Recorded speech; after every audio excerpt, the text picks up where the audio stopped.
Con el propósito de analizar temas nacionales desde la perspectiva del pueblo mapuche, por tercer año consecutivo se va a realizar este miércoles en la ciudad de Temuco la cumbre anual de la Corporación Mapuche ENAMA. Este es un evento que además va a contar con la presencia de la ministra del Desarrollo Social, María Fernanda Villegas, y la de Cultura, Claudia Baratini. Vamos a conversar respecto de ese y otros temas de la actualidad. Estamos en comunicación hasta ahora con el senador de RN por la Araucanía, Alberto Espina. Senador, gracias por recibir el llamado de CNN. ¿Cómo le va? Hola, ¿cómo estás? Encantado de conversar contigo, Verónica, y a través tuyo con todos los telespectadores. Senador, contémosle un poco a nuestros televidentes de qué sirve este tipo de encuentros de ENAMA que se desarrolla, como contábamos, por cuarto año consecutivo. ¿Cuál es la utilidad? Tiene una enorme utilidad porque se reúne cerca de 1000 compatriotas nuestros de origen mapuche, un alto porcentaje de ellos profesionales, y que hacen un análisis respecto de cuál es la realidad que vive el mundo mapuche y los pueblos originarios en nuestro país, de cuáles son las maneras como nosotros tenemos una sociedad que sea más inclusiva, de qué forma pueden desarrollar todas sus virtudes, sus potencialidades, cuáles son las acciones que Chile tiene que tener para ser de verdad un país multicultural y no un país que discrimine. Y por lo tanto le doy la mayor importancia porque aquí hay una especie de estigmatización. Se piensa siempre que los mapuches no son profesionales o no surgen ni se distinguen en distintos ámbitos de la actividad nacional, y la verdad es que eso no es así. Hay una cantidad enorme de representantes del pueblo mapuche que han destacado de manera brillante en distintas áreas profesionales, artísticas, culturales, científicas, deportivas, y por lo tanto creo que es un muy buen ejemplo que cuando existen oportunidades, existe respeto a la tradición, a la cultura, es perfectamente posible tener una sociedad que se integre y en donde todos tengan la oportunidad de salir adelante por su propio esfuerzo y sobre todo respetando su propia identidad, cultura y tradición, que es parte de una sociedad multicultural. Senadora, ¿a qué atribuye usted esta imagen que se ha instalado o la vinculación o el nexo que se hace del pueblo mapuche con violencia, con conflicto, con la pérdida del control? ¿A qué atribuye usted que se haya generado eso y que la mirada que propone ENAMA respecto de profesionales mapuche y de la cultura rica que existe en ese pueblo no sea tan cubierta? ¿Por qué ha pasado ese sesgo, insisto, en la violencia y en una mirada más negativa que positiva? Porque lamentablemente en la región de la Araucanía hay un conflicto que se arrastra por más de 100 años, que ningún país ha sido capaz, que ningún gobierno ha sido capaz de solucionar y que tampoco ha enfrentado de manera íntegra. Y los hechos que destacan en la Araucanía son hechos de violencia que ocurren habitualmente o en la Ruta 5 Sur o en zonas rurales y que dice relación con actos muy fuertes de violencia. Entonces, el espacio que existe de difusión de los cientos de miles de mapuches que está por el camino no solo pacífico, sino absolutamente de lograr una convivencia pacífica, un acuerdo por la paz social es muy grande. Fíjate que nosotros tenemos una propuesta que yo aprovecho de tenerla y mostrártela en dos idiomas. La tenemos en Mapudungún, que tú la puedes ver aquí. Es la primera propuesta que se hace en Mapudungún y aquí la tenemos en español. Esta es una propuesta por la paz que nosotros hemos estado avanzando con ella con el respaldo de 3 expresidentes de la República, el presidente Lago, el presidente Frei y el presidente Piñera, con las principales autoridades religiosas del país, que tienen una enorme fuerza moral, y con representantes del pueblo mapuche encabezados por Hilario Wirilef, que entre otras cosas va a exponer hoy día el ENAMA, y también representantes de los agricultores para darte el mayor símbolo de ellos, o un nombre muy emblemático, el hijo nada menos que el matrimonio Luxinger-Macay, Jorge Andrés Luxinger. Entonces, aquí nosotros tocamos el tema en su integridad. Para responder tu pregunta, nosotros tenemos que llegar a un acuerdo por la paz en la Araucanía, que aborde el tema de la política de tierra, el tema de la pobreza rural, el tema de la participación de los pueblos originarios dentro de nuestra institucionalidad, que hoy día no existe, el tema de la violencia, y ser capaces de construir un acuerdo entre todos. Y esa materia la hemos venido avanzando con el subsecretario Alewi, que yo creo que en esto él ha hecho un gran esfuerzo y espero que en los próximos días podamos tener una buena noticia y todos los parlamentarios podamos firmar un acuerdo para avanzar en esta línea e incorporar a los representantes del pueblo mapuche, por supuesto. Quiero llevarlo también a otro tema. Usted es un parlamentario que ha estado siempre muy pendiente del tema de la seguridad. Quiero saber su opinión respecto de invocar la ley de seguridad del Estado y no la ley antiterrorista para tratar de encontrar a quienes cometieron el atentado en un cuartel de la PDI. Se ha dicho desde lo estrictamente jurídico que con la ley de seguridad del Estado es mucho más factible poder sancionar de mejor manera a quienes sean encontrados responsables si es que se aplicara la ley antiterrorista, que todos sabemos prácticamente es demasiado complejo. ¿A usted le parece ese argumento legal sólido para tomar la decisión de judicializar esto con la ley de seguridad del Estado y no la antiterrorista? No, estoy en total desacuerdo en esta oportunidad con el gobierno.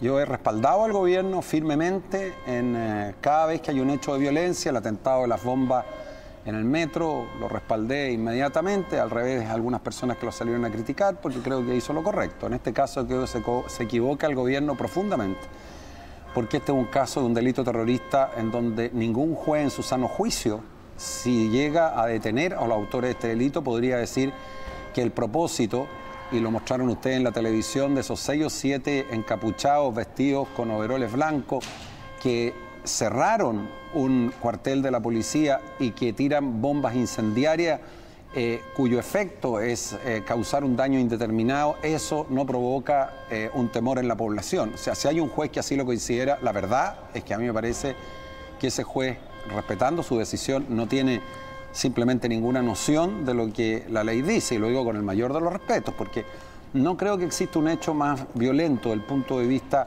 salvo los ataques que se hacen en lugares públicos, que un atentado de esta naturaleza. Este es un acto terrorista no solo en Chile, de acuerdo a la legislación internacional, sí, en cualquier país del mundo. Entonces el gobierno debió haber aplicado la ley antiterrorista, que además, escuchamos una cosa, además entrega instrumentos para la investigación que la Ley de Seguridad Interior del Estado no tiene. Entonces, el gobierno, según entiendo, se ha querellado por el artículo 6 de la Ley de Seguridad Interior del Estado, cuya pena termina siendo de 3 años. Entonces es un absurdo. Pero, senador, habían, por ejemplo, sutilezas que me importaría poder clarificar con usted. Por supuesto. Por ejemplo, decían, mire, en la ley antiterrorista, una de las causas para invocarla es que genera pánico en la población. Y podía haber argumentos por parte de la defensa de los responsables que pudieran decir aquí no se provocó pánico en la población, sino que se atacó directamente a un organismo dependiente del Estado, y no a un sitio público, y por lo tanto esa podía ser una llave que eventualmente la defensa podría encontrar para no aplicar esa ley antiterrorista. Entonces vuelve a un punto estrictamente jurídico. Si objetivamente el tema de la ley antiterrorista resulta inviable por una cuestión de aplicación, porque es una ley que está mal hecha. No, ninguna de esas dos cosas son efectivas. Esta es una ley que se hizo en plena democracia durante el gobierno de Patricio Aylwin. Pero no ha servido de nada. No, si hay casos que se han condenado. Lo que ocurre es que no seamos como el sofá de Onoto. Sí, pero el caso bomba, el tema del metro, la verdad es que nada de eso ha funcionado con las modificaciones que se le hicieron a la ley. Espérate, te voy a contestar con calma, porque tú me preguntas, yo te respondo como abogado y como miembro de la Comisión de Constitución de hace varios años. En primer lugar, el hecho o circunstancias que los fiscales no logren la prueba suficiente no es culpa de la ley. Porque, perdóname que te diga, los casos en que esta ley se ha probado adecuadamente la responsabilidad de los autores, se ha aplicado la ley antiterrorista. Ha ocurrido en algunos casos en la región de la Araucanía. En el último caso bomba se aplicó la ley antiterrorista por el atentado en la estación Apoquindo y nadie la ha discutido y se está aplicando y probablemente los condenen por ese delito. Entonces a mí me parece que por anticipado suponer o renunciar a la ley porque a veces no se reúnen las pruebas adecuadas no es lo correcto.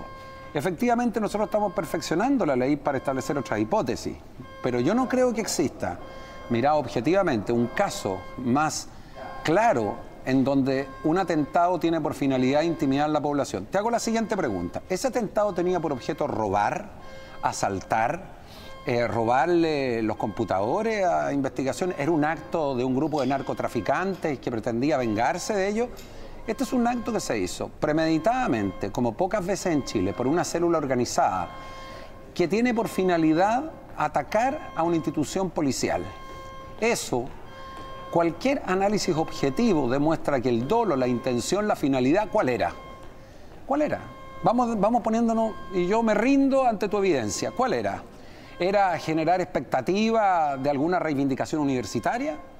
¿Era robar o asaltar? Si no se robó ni asaltó nada.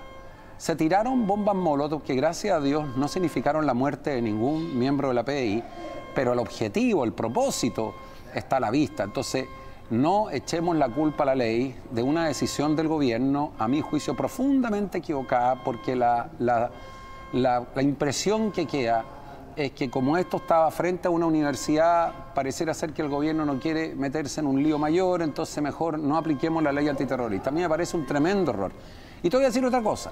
Supongamos que durante la investigación fuera difícil probar la ley antiterrorista. Bueno, el fiscal puede reformular su querella y en cualquier momento decir, mire, voy a aplicar entonces otra ley. Pero por anticipado, renunciar a la aplicación de la ley antiterrorista es un error. Tú dirás, esto lo dice alguien de derecha. Bueno, Felipe Arboe, presidente de la Comisión de Constitución, que es una persona de la concertación, con el que yo tuve en el pasado muchas discrepancias, coincide plenamente en mi diagnóstico. Sí. Entonces, yo creo que en este caso lo que resulta más increíble es que la Policía de Investigaciones termina diciendo que se tiene que ir del lugar. O sea, arrancan los policías a otro lugar para tener su cuartel porque como los asaltan y ellos se defienden con balines de goma, porque si no se arma un escándalo, cosa que es incomprensible, entonces resulta que estamos en el mundo al revés. Y los que tienen que arrancar son los delincuentes, no los policías en Chile. Bien. Entonces, yo creo que el tema está mal enfrentado, es una señal de debilidad y el gobierno, como lo hemos apoyado en otras oportunidades, creo que en esta oportunidad se equivocó rotundamente. Sí, solo aclarar, senador, que el cambio de lugar de la PDI obedece a una situación que ya estaba prevista de antes, lo aclaró Marcos Vázquez, el director general de la PDI. Se produjo esta contingencia, pero el traslado de esa unidad estaba ya resuelto hace bastante tiempo. Pero ¿sabes por qué estaba resuelta? Perdóname para contestarte. Estaba resuelta porque lo habían atacado antes. Entonces, la argumentación del director de la Policía de Investigaciones no es aceptable. Porque los policías terminan yéndose. ¿Por qué se están yendo ahí? Porque ellos sostienen que es un lugar poco seguro. Yo no conozco casos en los cuales la policía termina arrancando de un lugar, perdona que use la expresión fuerte, porque el lugar es poco seguro.